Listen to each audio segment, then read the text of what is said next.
What's up? We're back. It's Ball or Nothing. I'm Johnny Roberts.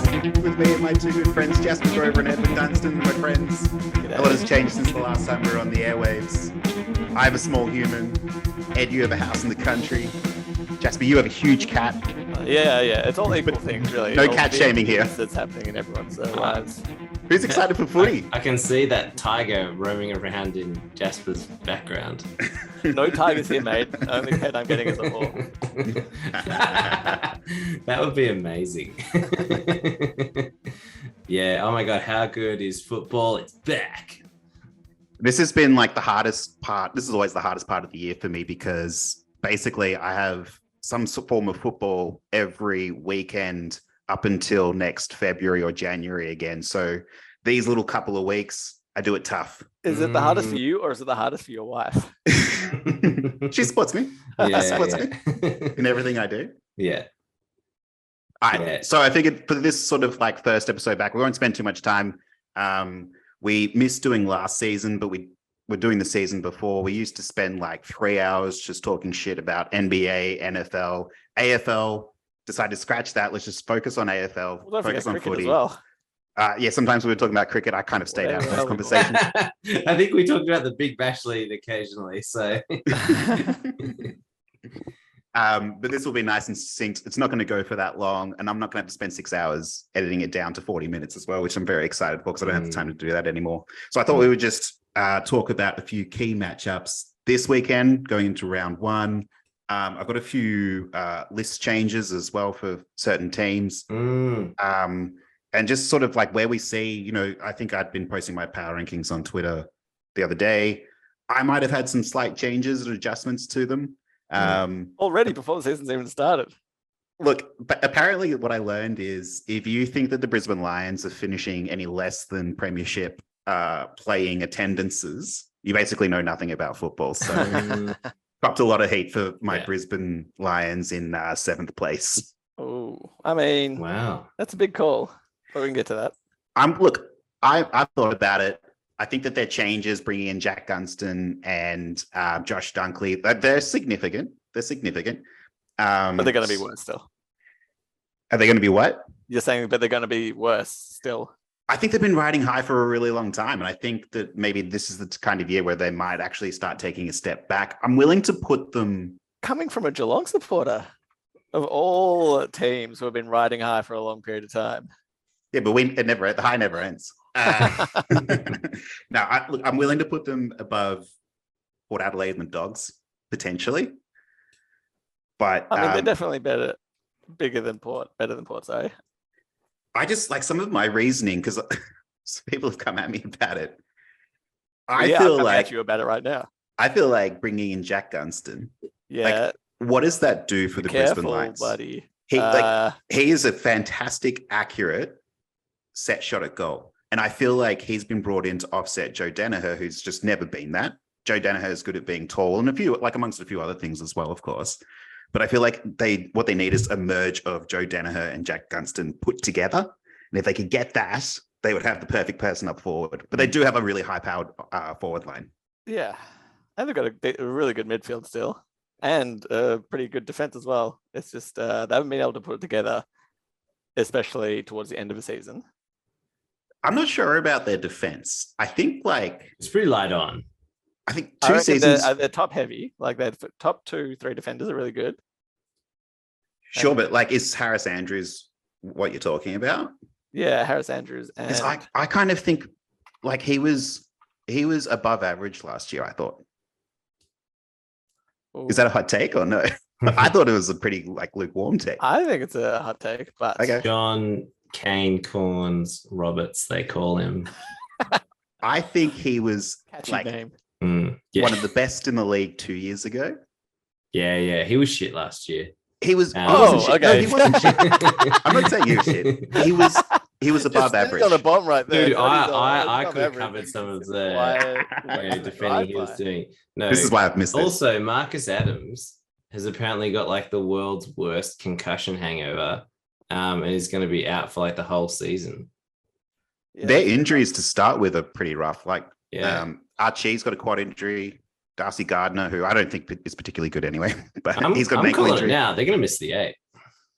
Whoa. Heard it here first. Whoa. This is just some anti-Danaher bias coming through. Yeah. This is to Still get the cut up. listeners to stay listening for the whole episode and hopefully for the rest of the season. Yeah, just hot takes. So wait, John, you talking about like maybe having a look at some of the changes or the matchups? That's our vibe. List changes. Yeah, I'm happy to go with that for now while we're talking about them. Where do you see the Brisbane Lions, Jasper? I reckon they're top 4. Yeah, top Top 4. 6, I'll say. But I'd see them in that 4th or 5th position, I reckon. I just speaking truthfully, I think they will probably make the top 4. Okay. So what was this talking about missing the finals? I think they could also miss the finals. I just think, okay, we're gonna get to this later, but we're gonna get this later. But every friggin' tipster in the country, or no. Actually, there's probably better tipsters outside of the papers, because every tipster in the papers every year is like, the top 8. Essentially what they put down is the same top 8 as last year, minus like one of the teams that was like 7th goes like 9th. And it's like, history says that never happens, but I will get to this later. So okay, you want to talk about that later? Right, yeah. So the other thing I was going to say about Brisbane is their first matchup is against Port Adelaide, who I've got them pretty much like neck and neck, and it's in Adelaide. And I was looking at the like sports betting odds, probably like from last year, at the end of last year, and Adelaide for a long time were like favorites. And now I think you get kind of like the more sort of like casual footy fans, casual sports bettors come in and they look at it and they go, oh my God, look at that amazing value on the Brisbane Lions. I'm going to bet that. So now Brisbane's obviously the favorite to win. But I think if you were like paying attention a bit earlier, you can see like Port Adelaide is a really, really solid list. Yeah. And I think they're going to make it really tough for the Lions. And then not to mention I was just going to say after the stretch, they've got, who they got? So they got Port Adelaide to begin. Then I think they play the D's next. Then they've got, hang on, let me actually look at this up. This is quality broadcasting. Rest of the sweet science of editing coming Melbourne, in right here. Then Dogs, then Pies. Yeah, then Dogs, then Pies. Like it's a tough first month. And they could just as easily go, say, 1-3. Which is like would be hard, but they could be 3-1. Sure, they could be 4-0. It's gonna. I think the first like 4 weeks is going to be completely telling of their season. I don't find that that's often the case when it comes to footy. I mean, any sport really, but footy especially. I reckon, especially the first 2 games, you can have some more upsets just because teams come in more prepared. Teams might start off underestimating other teams, whatever. And they let a game or 2 slip here or there before they start getting their ass into gear later in the season. Sure.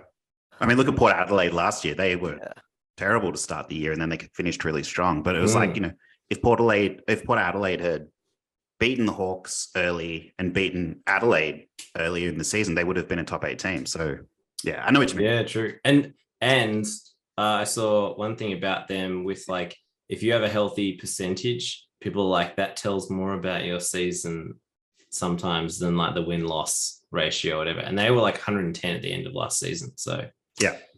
Also, if Ken Hinkley doesn't make the 8, he'll be sacked. So he should be if they don't make the 8. Yeah. So one of the other, while you're talking about percentage, might be a good time to talk about Collingwood, who I have. Where did I have them? I have them not even making. I think I have them finishing 10th or 11th.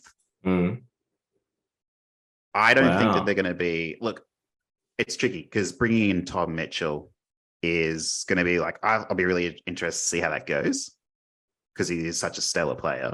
A lot of empty disposals. Oh my God, Jasper, are you like Nathan? No, not Nathan Buckley. Clarko or someone. Someone was like, no, it was Nathan Buckley. Yeah, he was like, that's the joke, because he now he plays got like for the team 55 that- disposals. Criticized his game for. Oh, so you've stolen Nathan Buckley's criticism of Tom Mitchell. Yeah, he stole it from me. I just wasn't vocal. He like When he overheard played you for in the my crowd. team. Yeah. Yeah. Dang. So I have the Pies 11th, just behind the Suns and the Crows. who I think the Suns are going to have a very interesting year because there's a lot of people who have a really huge expectation of them. But they haven't really made too many changes to their lineup in the offseason. In fact, they lost a lot of players. And, like Isaac Rankin, for example, has headed back to Adelaide. Let's see who else they brought in. So they brought in Jed Anderson, Tom Berry, could be good from the Lions. Hold up. Which team has inherited these players? The Gold Coast Suns. Oh, we're talking about Gold Coast now? I did pivot pretty quickly, Eddie. Oh, wow. Okay. Yeah, cool. I thought this was the Brisbane Lions podcast. Yeah. I was just going to say. Let's go back to Collingwood. Let's go back to Collingwood. Yeah. Felt like Collingwood. It's an interesting one because there's so much goodwill and even what's his face? Craig McRae. I was going to say has been called like Ted Lasso for his upbeat attitude and positive nature around the place or whatever. And it's going to be so amazing when they start losing games and all the Collingwood fans turn into like proper Collingwood fans again and just tear him to shreds. And he'll turn on his players and this whole nice guy image will be falling apart. So yeah, I'm looking for some shameful joy, or isn't that what Schadenfreude means? So I want them to suffer this season. So is there any season you don't want them to suffer? Actually last season, so they got the up, so now they can have the down. So yeah, that's my hope for Collingwood. I think they'll probably finish like 8th. Yeah, I can see them finishing in that same 6th to 10th range, I reckon. So off the back of that, and speaking of tough schedules to start, I know we just sort of said it as a bit null and void, but the Pies start with Geelong on Friday night. Ooh, what a game. Should be good. You going? I haven't decided yet. I'll have to see. I'll have to see. Port Adelaide, round 2. Round 3, they've got Richmond. MCG. Round 4, they play Brisbane. They go to Brisbane to play that game. So again, another really tough schedule to start. Then it sort of gets a bit light on. So they got Saints, Bombers, Crows, and then the Swans. So there is a patch in the middle there where they've got a pretty favorable schedule through the middle. But then again, it sort of gets much harder towards the end of the year as well. Yeah. This is Collingwood still. Collingwood, yeah. And then so their main injuries, they've got Nathan Kruger's out with a shoulder injury for 6 to 8 weeks. Lipinski hurt himself. He's going to be gone till at least the bye, they reckon. So that's about it. So yeah, it will be interesting to see. Yeah. They did lose Brady Grundy to the D's. Ollie Henry's come to the Cats. I had forgotten that they lost Grundy. This is why you guys are all amped for the footy season. Meanwhile, I zone out into the NBA and I just come into the footy season fresh. I'm like, all you're right, like one team. What's going on? You have like severance, but for like off season of football. I have football severance. It's like your brain goes into like a different place when the football's not playing, and then it comes back in just the day before. My brain hibernates into another sport for 9 months.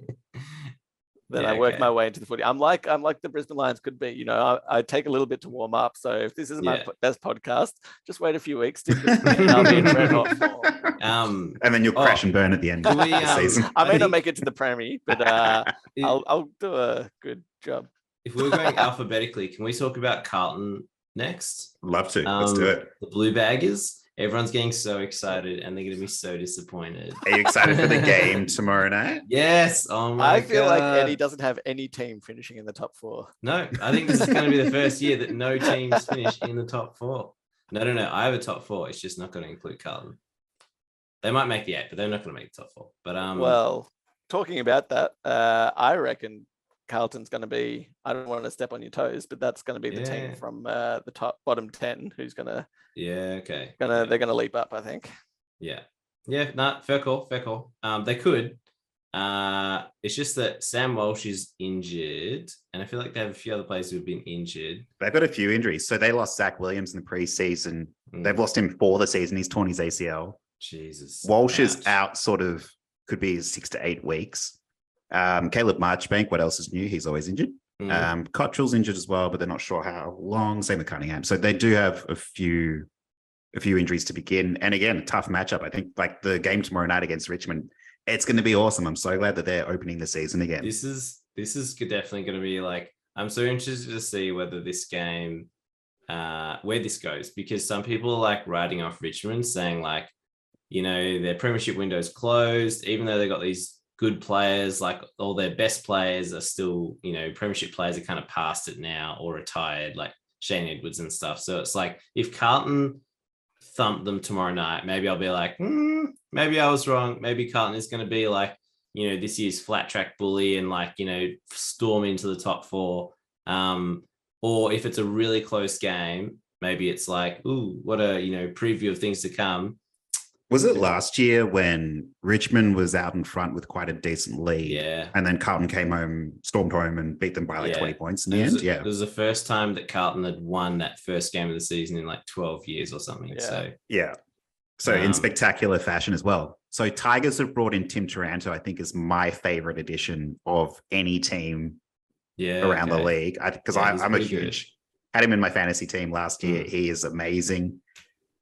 They've lost Jake Arts, Josh Caddy has retired. Castagna retired a couple of weeks ago. Yeah. Of all things. And Sydney Stack was delisted. Shane Edwards is retired. So they do have a few. And yeah, outside of Jacob Hopper and Tim Taranto, they've basically just brought in a bunch of draft picks. So 2 pretty good pickups for them, though. Yeah, it is good. I think it's solid. I've got them finishing 3rd on the ladder, so I'm very, very bullish Giants. on Richmond. Richmond. On Richmond, yeah. I mean, they basically are the Giants with all the ex-players they have from that team that have gone through to Richmond. Was it Cameron?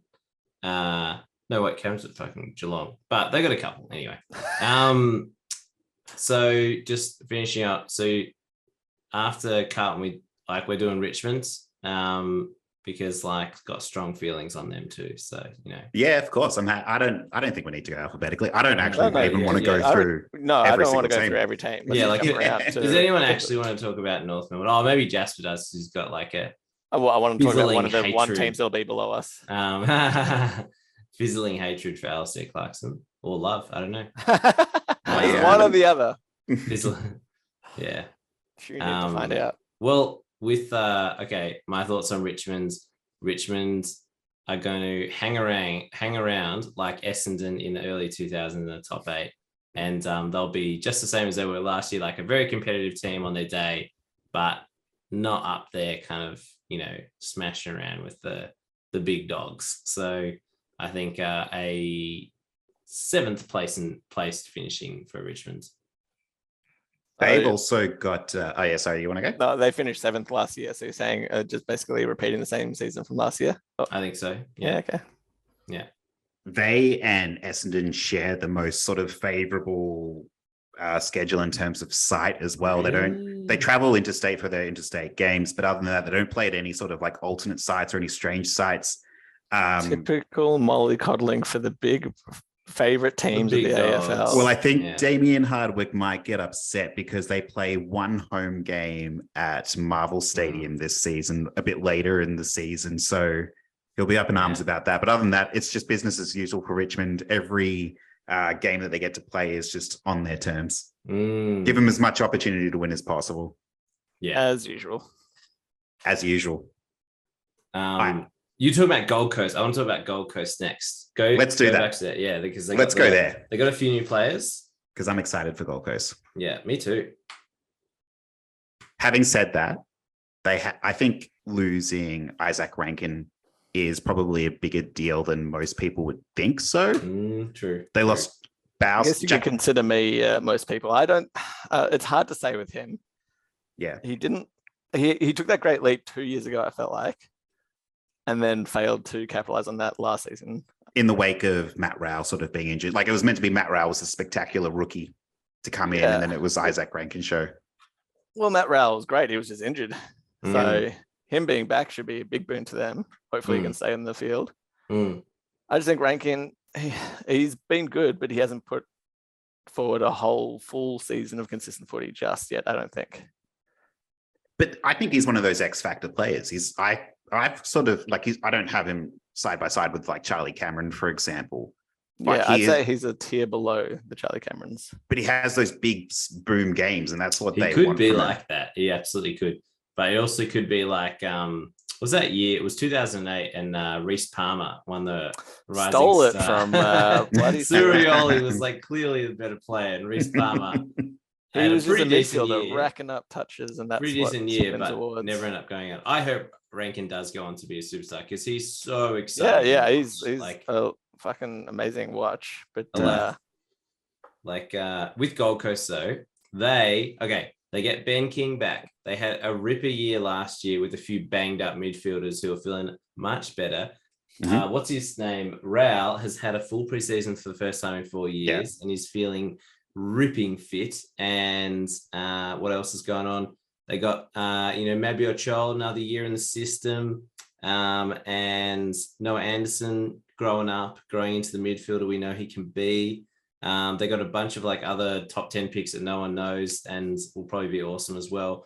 They are going to be my bolter going from the bottom 10 to the top 4. You know a bolter? Ooh. Yeah, they're going to make the top 4.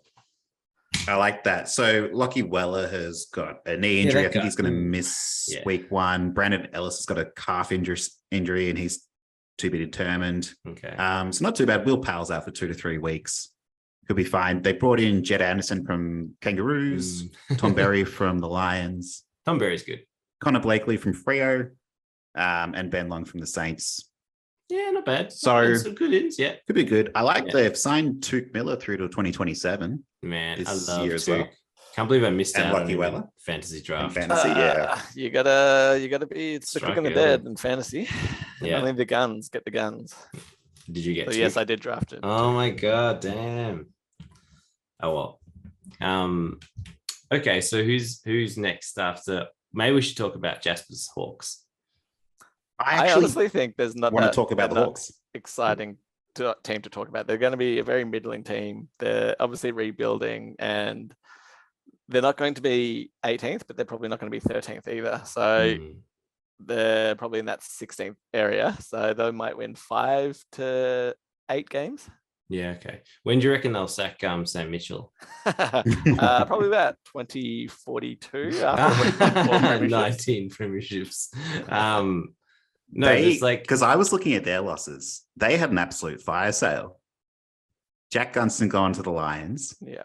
Daniel Howe to North Melbourne. They lost Ben McAvoy to retirement. Tom Mitchell to the Magpies. Jago O'Meara to Freo. And Liam Shields to North Melbourne. Like that is absolute fire sale. And I feel sorry for these poor bastards. They brought in Carl Amon from Port Adelaide, RIP. And they got Cooper Stevens in the Cats. So he was a very good young player for the Cats. I would have liked to have kept him around, but also I understand why a lot of players do have to leave Geelong to pursue their career in football. Yeah, there's a lot of experience leaving, obviously, but I think it's for the best in the long run, at least, that it's giving younger players a chance to, if not grow, at least show that they've got growth in them. So because they're not going to be helping us do any significant finals push in the next 3 years or so. So I fucking love Jack Gunston, but it's for the best for his career, I think, to go to a competing team. So do you think are you going to be a low-key Brisbane Lions fan this season, would you say? I mean, talk about a second team. Brisbane are basically a second Hawthorn. That's where Hawks players go to retire. Hodge, Birchall, what's their coach? Fagan was a Hawthorn assistant coach for like a decade. Okay, so it's not even low-key. No, it's high-key. They high-key on Brisbane because I'm not going to have a successful team to follow this year. But okay, so my question to Jazz about the Hawks is like, how much patience does the Hawthorn fan base have? Because Bombers fans have, I think, about apparently like a year and a half to 2 years of being crap. But like, well, you say that, decades? But yeah, I was gonna say. Yeah, no, we change coaches every like 2 years. So, well, yeah, but you've been bad for a lot longer. A lot longer, yeah. But I'm just curious, how long do you reckon Hawks will allow Sam Mitchell? Because they were like what were they last year? They were kind of like just above bad. We were 13th last year, so 8 wins, like, 14 losses. Okay. We had some wins, unexpected wins, like we beat Geelong, of course. Yeah. We smashed Port. As always, beat Geelong. But we had a day. pretty average percentage. Yeah, so having those awesome experienced players on our team wasn't doing a whole lot in the first place. So why not give other people a chance to step up anyway? And yeah, like I'm excited for Carl Amon, who's you can't get rid of every experienced player on your team, and he's in that somewhat like in the prime almost of his at least as his age goes. Which we don't have too many players in. I think we're mostly probably under 25 years old is probably the average age of most of the team now. And yeah, Cooper Stevens has a few raps on him from Geelong supporters, and Lloyd Meek from Freo has some bit of hype around him as a possible, like a possible like future gun as like that hybrid ruck player. Outside of that, not a whole lot going on. But James Sicily signed a new contract through to 2027. He's I mean the new captain. It'd be weird if we made him captain and then didn't give him a new contract and just made him sit on his thumbs for a while. Fair enough. But I mean Sicily's a gun. He should have been All Australian at least once before, but he got injured in his best year probably outside of last year. And it's a John Newcombe year for the Hawks. That's all we got to hold our hat on. I think is just watching him develop and be a gun. I love him. He's one of my favorite players to watch. Yeah, he's a gun. I've got the Hawks. Sorry? I was going to say, do you reckon they call him Duke as his... Yeah, that is his nickname. Really? Oh my God. I mean, how many 80s video games or whatever do these football Gen Z Zoomers play? I mean, he's still somewhat in the lexicon of things. You could make a Wolfenstein joke still. Wolfenstein. Yeah, because anyway, getting into a gaming podcast. I've got the Hawks finishing 16th, just behind the Eagles and just in front of the Giants. I've got the Giants in 17th. Oof. Yeah. I think that they're going to be really bad this year. Some people are tipping them to make like the top 4. So this will be. That's not true. Who? Yeah.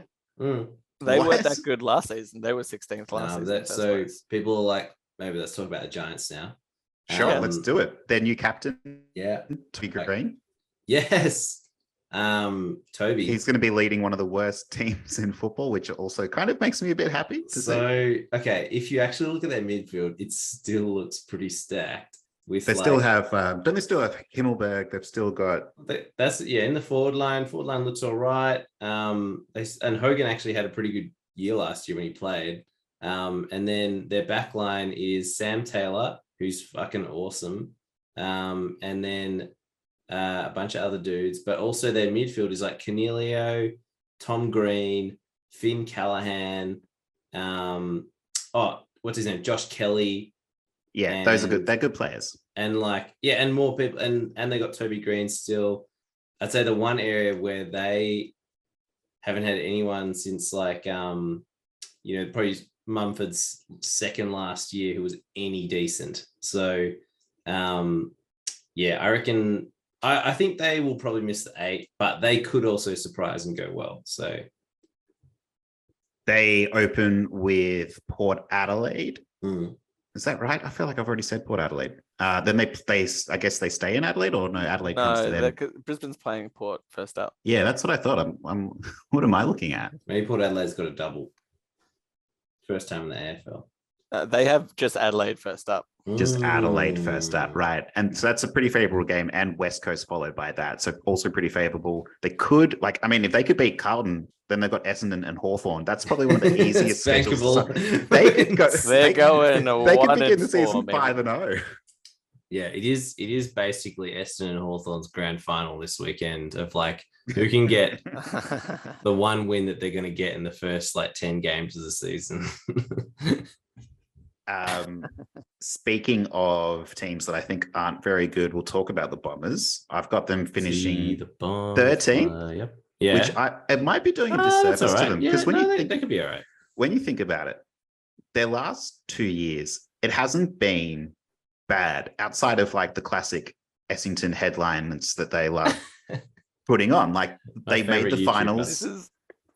They made the finals. Media narrative. They say Essendon didn't have a bad season and Hawthorn shit. Hawthorn finished above Essendon last season. It is strange because that does actually seem to be the narrative that like Essendon's better than where they finished last year and Hawthorn is worse than where they finished last year. I mean, a lot of it comes from the players that we lost. But yeah. But like, because I think I'm on the record on some form of social media saying that like how we went about the whole run situation was like shit. Eddie, I've never asked you about that. Can you talk me through? Oh, absolutely. I was just the timeline of events and what 3-hour podcast. Yeah. Okay. So I was at baseball on a Sunday afternoon. I was like, you know what? I'm going to go home and watch Essendon versus Port Adelaide. I go home. Essendon gets spanked in the first quarter. I'm like, you know what? I reckon I should go check the score because it was delayed. And it turns out Essendon got beaten by like 90 points. And I was like, you know what? Like old me would have been like, you know, Essendon will probably sack the coach after this because it's the end of the season and we had a bad loss. But, you know, new Essendon is not going to do things like that because we're not that kind of knee-jerk reactionary team. It's round 21. No one cares. Like, you know, it sucks that we lost that way, but, you know, whatever. Ben Rutten's been doing pretty good things in general. Players like him. Anyway, you know, next moment, basically, we're pursuing Clarko while we've still got the coach and we guaranteed him his contract. And like Clarko's like, the ship has sailed. Like, you know, it's like we had a high school flame and we think, you know, we just go back there after years and be like, do you reckon we could get together now? And this person's like married and has like children. Is like, no, it's just not going to happen. Like, you know, I liked you in high school. Like, it's just like, you know, I think just Essendon they're just like so clueless. And I just couldn't believe they did that. And anyway, we didn't get Clarko.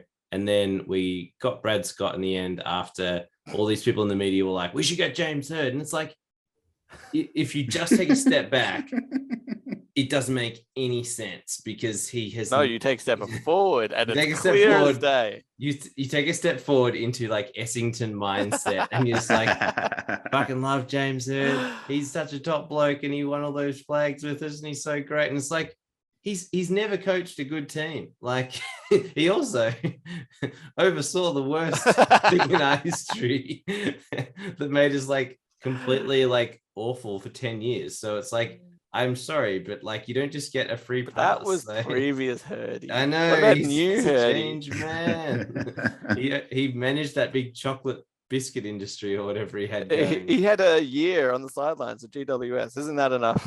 Yeah, true. So anyway, I just think it was like the most, you know, the best articles about Essendon are ones that talk about how like teams like them and Carlton and Richmond for a long time until recently were so rooted in the past of like just thinking you can just land a big dog, you know, and you're going to shoot straight to the top. When it's like with a salary cap, that's impossible because you need to like actually have a generally good list and a good culture and a good, you know, coaching team and all that stuff.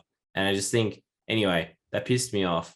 But in good news, so much so that you wrote a letter to the organization. I did write a letter to them. I remember that much. Email, the 21st century letter, and I have not renewed my membership yet. And I may not renew it. Did they reply? No. So typical. They basically like big wigs. I was actually considering calling them up earlier to be like, you didn't reply to my letter, but should we see if we can find Brad Scott's phone number? Yes, I'll give him a call. Anyway, so okay, you brought in Will Setterfield, from the Blues, and Sam Wiedemann from the Demons.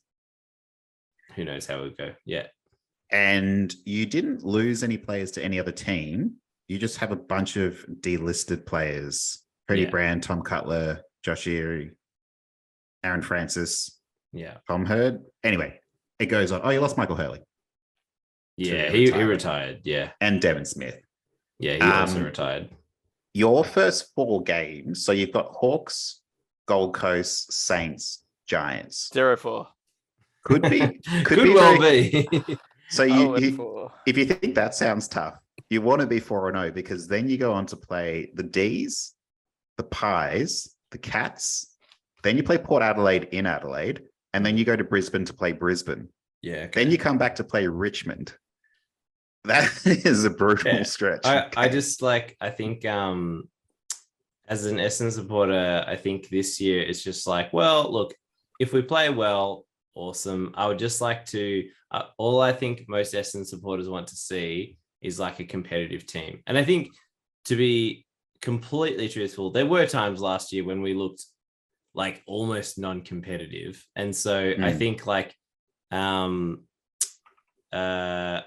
I would say Essendon supporters don't necessarily want to win. They just want us to be competitive. So if we're competitive in like 80% of those games, I don't think it matters that much whether we win them. So I reckon we'll finish like 14th. Yeah, cool. It's gonna be worse than last season, you reckon? Possibly. Yeah, I just think like it might take a little bit of a while to. If anything, it'd be better. Like I'd be happy on the same wins, but maybe like a better percentage. And I'd be like, yeah, that's all right. small wins. Yeah, exactly. Are there any other sort of like more contending teams that we want to talk about before we move on? And then we'll move on to Eddie, the section that you've got there as well. I will. Keen to do. So it could be D's, Cats, Freo. Freo. Freo. Yeah. Yep, I'd love to because I'm quite high on Freo. I've got them finishing 4th. High on Freo. Yeah, that'll be interesting. I like Justin Longmuir. Apparently, he's a bit of a guru at Freo, and I like that Fife is in the forward line. I think that's a good move. When he's not injured. Okay, so they brought in Josh Corbett from the Suns. They have brought in, and Jager Amir, as I said earlier, from the Hawks, and then they brought in Luke Jackson from the D's, but they did lose a bunch of good players for some weird reason. So they lost Blake Acres to the Blues. They lost Rory Lobb to the Dogs, and Darcy Tucker to the Roos is fine. Lloyd Meek, as Jazz was saying earlier, to the Hawks. Just on the Fife to the forward line thing, when was the last time that worked in a full season? That's always purported by an aging midfielder. Oh, we're moving him to the forward line. He's going to get 40 goals. And I'm pretty sure very rarely happens. I'm pretty sure when Gary Ablett went back to the Cats, he scored like 35 goals in the season or something. Yeah, that would be the most successful one. But he's like the epitome of the midfielder / small forward type player. Well, it just is said about a lot of players who can go forward and kick a goal. The only other thing is Nat 5's goal kicking is shocking. It is pretty bad. I don't think it's necessarily going to be like, it's not going to make him win a premiership, but it's like if it worked enough that he kicks like, maybe instead of getting like 30 something disposals, he gets like 20 a game and kicks like 1.5 goals a game or something. That'd be pretty awesome. And I think that would be like something different for them. And they need a full forward to stand up for Freo. But, that's the yeah. They've relied on Matt Taberner for too long. He's and such Lockie a genuine. Schultz. Yeah, I like Taberner. Again, had him in my fantasy team last year. He was good forward. Is there anyone on your fantasy team that you've had that you don't like? Yes.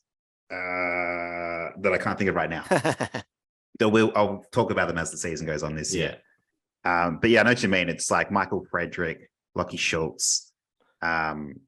They're missing that like one sort of like key piece. They need like an all-Australian-esque forward, really. Well, I don't think they could like be a like Lockie Neal.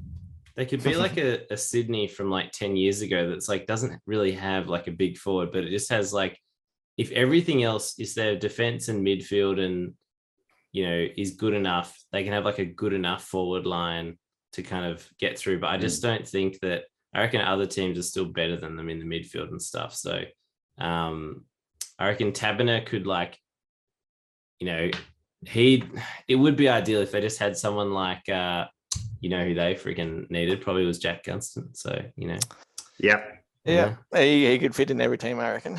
Yeah. That would have been a good one. Yeah. I really loved Freo's games last year they were sort of like that really like, high-powered defense as opposed to high-powered offense. So they like really slugged out every game, but they did win. I mean, they went to Cardinia Park and smashed Geelong, and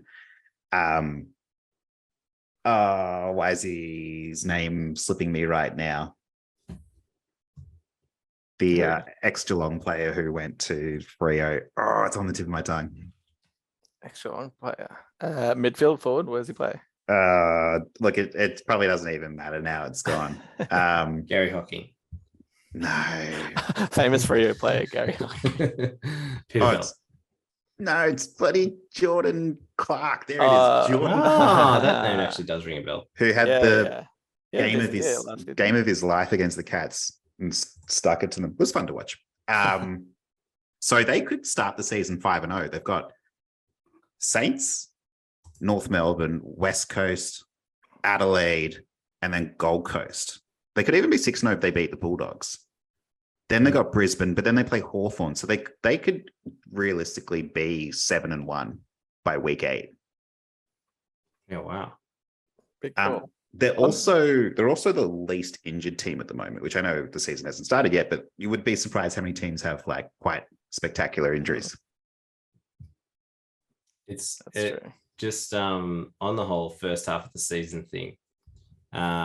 This is possibly, is there, like this kind of tip or whatever where we get to like halfway point in the season and a team is like 7-1. Remember that last year there were 2 teams that were 8-3, Carlton and St Kilda, who both missed the finals. So the whole thing of like having a great start, like Jasper said, it actually doesn't mean like that much. So I think it's like, that's why Geelong does so well. Is they just, it's like they're already planning for like the last 10 rounds of the season early in the season, because they usually play like shit for the first 10 rounds and then like, they're like solidified by like halfway through and good. So see, I would push back on that. Yeah. So Lee Montagna from Fox Footy often talks about the idea of if you make it through the first 7 rounds, the top 8 very rarely ever actually changes.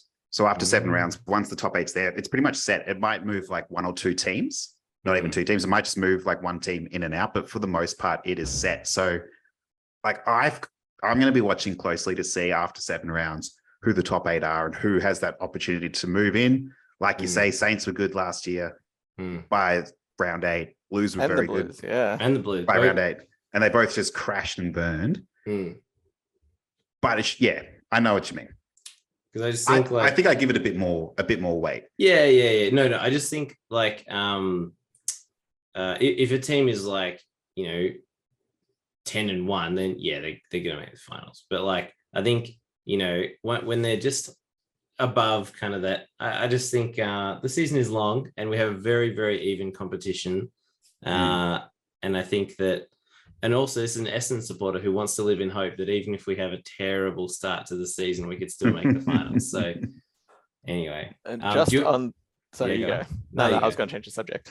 Go for it. Let's go change the subject. Well, I was going to say on that Jordan Clark comment, it just brought a question to mind: is who do you think is going to have the best revenge game this season? It's going to be hard to know because you got to know all the players off the top of your head. Yeah. What a question.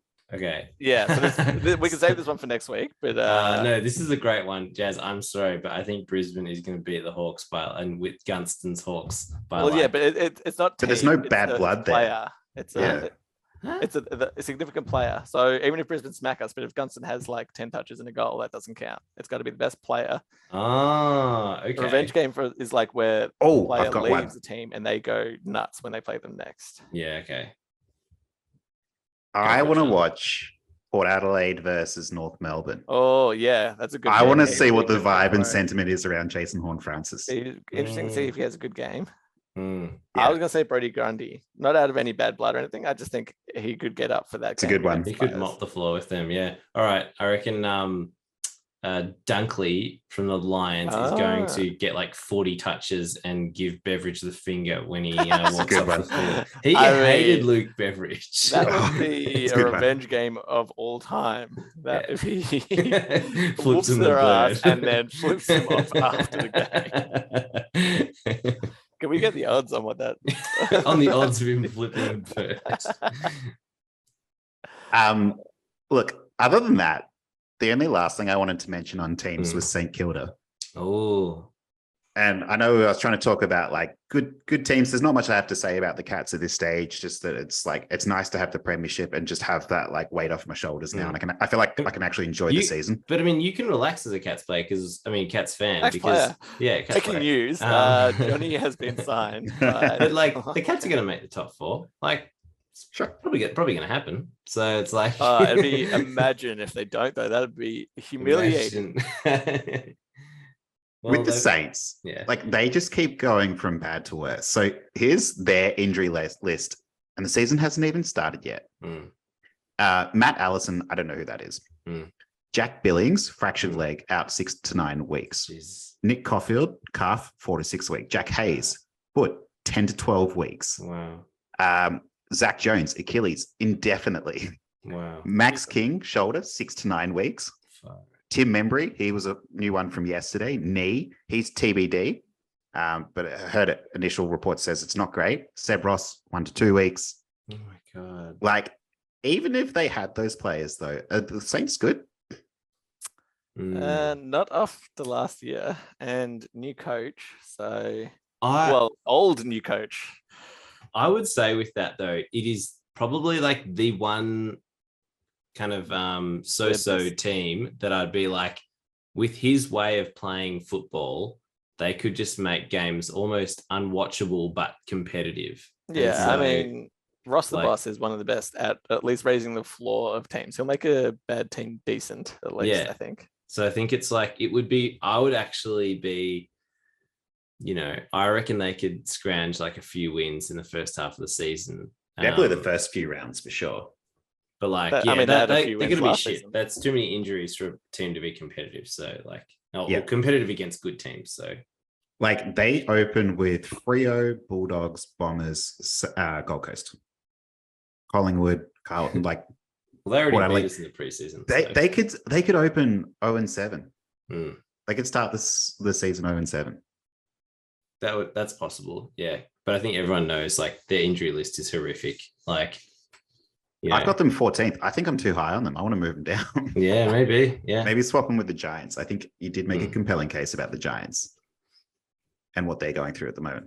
Who do we think is going to be the first coach on the hot seat this year? We've already mentioned Ken Hinkley. Sam Mitchell. Sam Mitchell he's in the golden seat, mate. He's a golden child. How many years has he been coached now? 1 and a bit. He had that. So he had like 4 games at the end. I'm not calling that on his CV. I reckon. Could Brad Scott be one and done? Maybe. Look, it would anything at this point with one round or if we got beaten by like 180 points by Hawthorn on Sunday, like maybe. I think Brad Scott's safe. Ken Hinkley will probably be sacked, I reckon, at the end of the season if they don't make the finals. Who else is a possibility to? Yeah, Stewie Dew, but they love him up there. They love him. Well, the fans and players do, but that often doesn't mean shit when it comes to back office. They also love winning. True. Well, they haven't shown it so far. Is there any other coach who's been with the team for a long time that is like just hasn't? I mean, Fagan. Oh, what if he drops out of the finals? Fagan, if they drop out of the finals, if they drop out of the finals, I'd say he's definitely not. But who's like the first one? Like especially in light of the reports over the summer about when they were in the news last year, like that could, and that's why I was sort of a bit low on the lines, is that could be putting pressure on the team. Like if they start 0-4, they just drop some easy ones that he could be on. Yeah, it'd be interesting. Ken Hinkley probably though for me. I reckon he's the first coach to get sacked. He slipped my mind at the moment. West Coast Eagles. Adam Simpson. Adam Simpson, I think, could also. Oh, that's true. He's been there a while. Very true. Yeah, if he has a shit year, I reckon that he's done too. Yeah. What's a shit year for West Coast though? I mean, I'll probably, not. I reckon like get 5 wins or something. Was last year not an enigma for them though? Like it was wasn't it just the strangest season? It's probably the worst season they've ever had, I think. Yeah. Yeah. By a long but for way. anyone, like they were competitive for a really long time, and then they had a bunch of players lost to COVID. So the first half of the year was pretty much out for them, and then they kind of just didn't really have the will or determination to win any games after that. Yeah, they were a weird team last year. It was. Do Jack Darling spruiking all that ivermectin in the team and all that stuff. Well, he doesn't have any worms now, so who's laughing? Very clean. All right, Ed, let's finish up with cool. Your questions you got, because they're good. So, the reason I wanted to just run this by everyone is that we have our tips. We had, said some stuff about where we think places are going to finish or whatever, right? But what everyone gets wrong is that the ladder actually does have substantial changes each year. I looked through AFLtables.com and I went through the past 10 seasons. That's as many as I would look through during a really boring meeting at work. And so I found out that in like the last 10 years or so, there are three things that basically always happen. Basically, one team from last year's bottom 10 will make the top 4. One team from last year's bottom 6 will finish in the top 8. And then one of last year's top 4 will drop out of the 8 altogether. And so I ask you two men, which team from last year's bottom 10 will finish in the top 4 and why? I kind of gave my answer a little bit earlier. Yeah, Jasper, yours is way more hot takey. The Blue Baggers. Listeners of the show, famous listeners, Liam and Pablo will be very excited. Getting a shout out to Liam and Pablo. Yeah. I mean, I don't know. They've got to come good at some point. I think they showed good flashes last year. Mm-hmm. They fell over. It's really how they pick up after the way they finished last season, which was pretty bad. Yeah. They were in a prime position to play the finals for the first time in a long time, and they shat the bed. So I have some confidence that they can get together more wins this season too. Yeah, I mean, it's a big call to go from playing no finals to being top 4, but as you said, someone does it every year. It's every year. That's my call. It's like, okay, no, good call. John, you were thinking Port? I went with Port Adelaide because last year, like, I just don't think that they were as bad as they were. And plus they finished the season incredibly strong. I think there was like some sort of stat that over the last 10 games, they were, if the season had been in just those 10 games, they would have finished in the top 4. Yeah, cool. They lost Robbie Gray to retirement, big loss. And Stephen Motlop, not such a big loss, but still. And Carl Amon, like, they haven't really lost anyone of huge significance. And I think what they're building, backed with the Ken Hinkley, like, he needs to win, that losing's not an option. They brought in Francis Evans from the Cats. He's fine. He's young. He's got a long way to go. I think I want to see Jason Horne-Francis. Like, he wasn't the number 1 pick for no reason.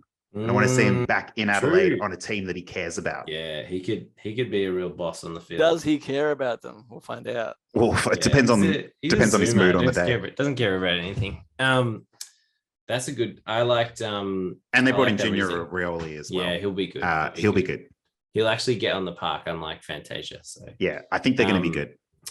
I reckon Gold Coast. Already said my reasons. I just think they're primed. They're ready. The Gold Coast is going to be thumping on September, and all the fans are going to turn out to Metricon, which apparently is one of the worst located stadiums in all of Australia. It's just in the middle of nowhere. So anyway, hopefully Metricon Stadium actually has a new name. They go under Heritage Bank Stadium. HBS. Yeah. Great. Or you could just call it Carrara Stadium if you want to be Huntington Park old school. Heritage Bank is an awful name for a stadium. So it's not as bad as GMHBA. There's another podcast, a football one, that calls it Grievous Bodily Harm Stadium. Okay, so next question. Which team from last year's bottom 6? Looking at the bottom 6, it's North Melbourne, West Coast, Greater Western Sydney, Essendon, Adelaide, and Hawthorn. Which of those 6 are going to make the top 8? Hawthorn. No. We just talked about. I said they were going to finish like 16. I'm going to say, who did I say? You said the Bombers. Oh my God, Jasper, you're making my dreams come true. Well, I mean, if your dream is for me to guess Essendon, then you have very small dreams. You should probably look for Essendon to actually make the top 4 or top 8. That would be making some dreams come true. But you got to dream big. Yeah. Okay. So you reckon the Dons? I can't see anyone else. We haven't talked Adelaide. I don't know how they're going to go this year. I said Adelaide. Yeah, and I this agree. one I find a bit harder to defend than the last one. But look, they brought in Isaac Rankin, who is an X Factor player. He's going to be good. They do have a high-powered offense when you think about it. Like Darcy Fogarty, Wayne Malira is up there. Isaac Rankin, I'm imagining, will probably be somewhere in the pocket. Tex has just signed he signed a 1-year deal. Josh Rochelle has got signed on until 2025. They're doing a lot of good things. Like, we'll have to see about Rory Sloan. He probably won't be back till halfway through the year. But like Riley Philthorpe, if he takes a step forward, it could be a good team. I do worry about the defense. As much as I love Tom Duday on Twitter, he has a tough time back there all by himself. So, I think they're a good team when it all sort of like fits together. I think they've got a okay sort of favorable schedule. The gather round that'll be in Adelaide, I think that'll be a huge, like, they'll want to be as competitive as possible to bring more and more games back to Adelaide for that kind of thing. So yeah, bit harder to defend. I think you're right. And also, I think the first 4 games of the season they have are like all in Adelaide or something. So let me have a look. Close to. They have like they open with Giants and then Richmond, and then they played the Derby. They have 4 games up from the round 2 on. So it's like if they manage to win most of them, and obviously they have to play well. But I just think that Nix has been in the job for a couple of years now, and this is probably the year that it has to happen because he's probably under the pump if he doesn't get them this season. So I reckon they're ready to go and they'll make the top 8. I reckon they've got a pretty healthy list. And lots of games in Adelaide. This is nice. I'm feeling very vindicated. This is good. And they finished in the bottom 6, so their draw will be one comparatively easier than the people above them. So yeah, a little bit easier. Yeah. Okay. Last question: which of last year's top 4 will drop out of the top 8? And the top 4 were Geelong, Melbourne, Sydney, and Collingwood. So this is not just because these are like my 2 most hated teams in the league, but I think that the Pies are low-hanging fruit. So I don't want to spend too much time on them because I think it's pretty obvious why. I think the Swans could crash and burn. They would need to come back with a vengeance after what happened to them in the grand final. And I'm not entirely sure that they will. Like, was the spirit sucked out of them in that game? I think could have been. I hope so. Yeah. Yeah. I mean, those are the 2 for me. Geelong's always going to be thereabouts at the top. Melbourne, same. So it's basically got to be one of the other 2. It's Collingwood, obvious. Yeah, go on. I was going to say, because I totally agree, because like Melbourne and Geelong are like proven quantities. They have done this repeatedly and their list hasn't changed dramatically. There's no reason that if anything, Melbourne's made some amazing improvements. I think all of their additions are awesome. Yeah. They don't have to finish top or second either. They just have to be in top 4. I reckon, it's like Sydney and Collingwood for the reasons you guys mentioned. I would say, and I know this gets said every year, but I mean, Geelong does have a rather old list. And yes, they have managed that very well and it's all great and everything. But it's like, I feel like eventually, surely it's a possibility that could catch up with them because I don't think it will, but it's a possibility. They could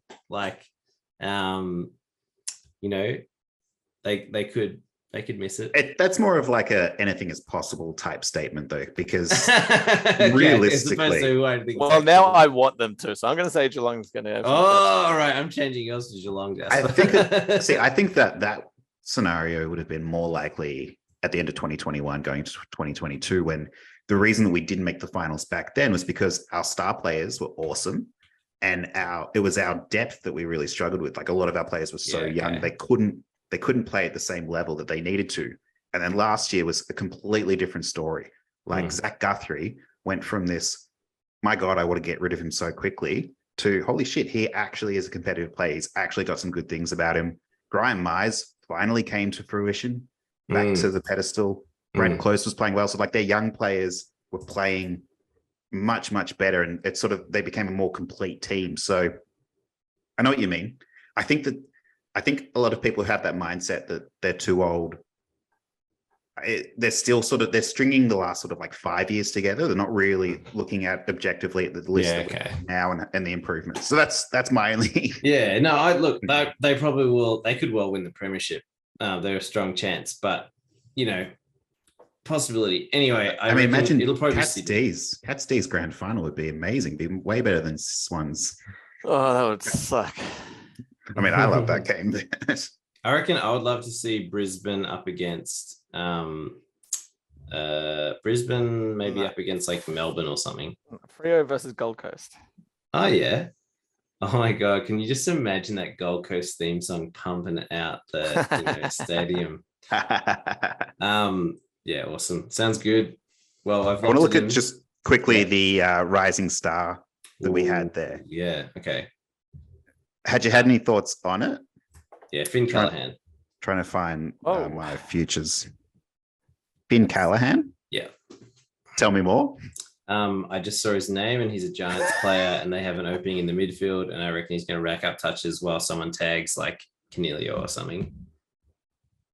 Okay, so I want to say Sam Darcy. Oh, mainly because I think with the amount of games he's got under his belt already, I think that's a really good momentum to have going into a new season. Plus, he played really, really well. He could have won it last year. Yeah, he does look. He's like a anything's possible player because he's like fucking so tall and yeah, just he's the favorite. So Will Ashcroft is the favorite by quite a substantial margin. Then Sam Darcy, Harry Sheasel, Finn Callaghan, Cam McKenzie. I mean, so I'm going to take the obvious one then, and that's Jasper Fletcher for the Brisbane Lions. Yeah, okay. So, I mean, it's obvious he's going to be the best player out of that lot. Even if he does spell his name incorrectly with his JASPA, which is a weird way to do it. But is that for your home favorite Brisbane? Yeah, fighting Lions. Your team, the Brisbane Lions. Leons, as they're called, I think. Awesome. All right. What do we just want to call out who the Premiership's Brownlow and top of the ladder is going to be? Oh, we should probably record that too. All right. All right. Record it. Let's book it. Okay. So I'm not going first. Yeah. Premiership. Nah, I think it'll be Melbourne and I've got it down just below where you're typing, Eddie. Oh, Ripper. Cut that out, John. Yeah. Sorry. Wait, do you want me to say? Yeah. Yeah. And I think they'll be playing Geelong. Oh. No, I think they'll be playing the Lions. Oh. I'm calling I'm going to say Melbourne wins and they're going to be minor premiers. Yeah. And I'm going to say Clayton Oliver for which it's so rarely that, but I'm calling it Clayton Oliver for Brownlow and Melbourne to win it all and the minor premiership. Do you have a long shot for what Premier? Premier, yeah. Long shot is hard to say. I would say, is Brisbane a long shot? I don't know. Could be. Like I was thinking, like Freo. Is Freo a long shot? Yeah, Freo's a long shot, I would say, and I would love them to win it. Yeah. Okay. Well, funny you should say that, Jasper, because I believe Brisbane will win the premiership defeating Fremantle. Whoa! That is a lock of the podcast. That's your luck. Yeah. When was the last time there was an all interstate grand final? Aren't we due? Right on. Yeah. Brownlow. Man. Brownlow. No okay. idea. Brownlow. Who's going to win it? All right. Andrew Brayshaw. I don't mind that one. It's a good one. He was definitely a shot last time. Oops. I want to take Marcus Bodenpelli. I think it's his time. Or maybe Tuke Miller. It's got to be one of those two guys. I just don't think Gold Coast are going to win enough for Tuke. Not that that's been a massive thing of late. He might not have as strong a supporting cast. Yeah, I'm not sure. Yeah. Sometimes supporting cast take votes away from you as well. True. And then did you say minor premiership favorite? Yeah. Yeah, mine's Melbourne. Yeah, D's for me as well. I reckon D's will win it. Yeah. And then I reckon it'll be in the top 4. It'll be Melbourne, Brisbane, Freo, and Geelong. And Brisbane and Freo will get through to the grand final. Yeah. Oh, I did say Gold Coast is going to make the top 4. Maybe Gold Coast will replace Geelong. There you go. Okay. Nice. Yeah. But also like crazy top 4. I don't maybe that actually. I said Brisbane as well, and I'm not like particularly high on them, but I would love to see them get there. Yeah. Well, I'm glad that we've been brave in our tips because no one else in the entire football media industry has. So good on us. No one is for sure calling it Brisbane Freo grand final. Well, it's locked in here. You only hear it on Ball or Nothing. Yes. Ball. Ball. Well, all right. Well, I'm very excited. I think that this the schedule team have done a very good job of this opening round. I think all the teams are sort of right there with each other. It's going to be pretty competitive. It'll be good to see like even D's Dogs. I think will be a good game. Saturday night, primetime games locked in. Should be good. I'm excited. I'm glad we're doing this. I'm excited. Yeah. Very happy. Thanks for joining us. We will catch you next week. I want to try and get some sort of live stream happening as well. Oh yeah. I could do that on a Sunday. We could watch a shitty game on a Sunday. Well, we'll be free saying so it should be over pretty quickly. But yeah. Awesome. All right. Cool. Okay.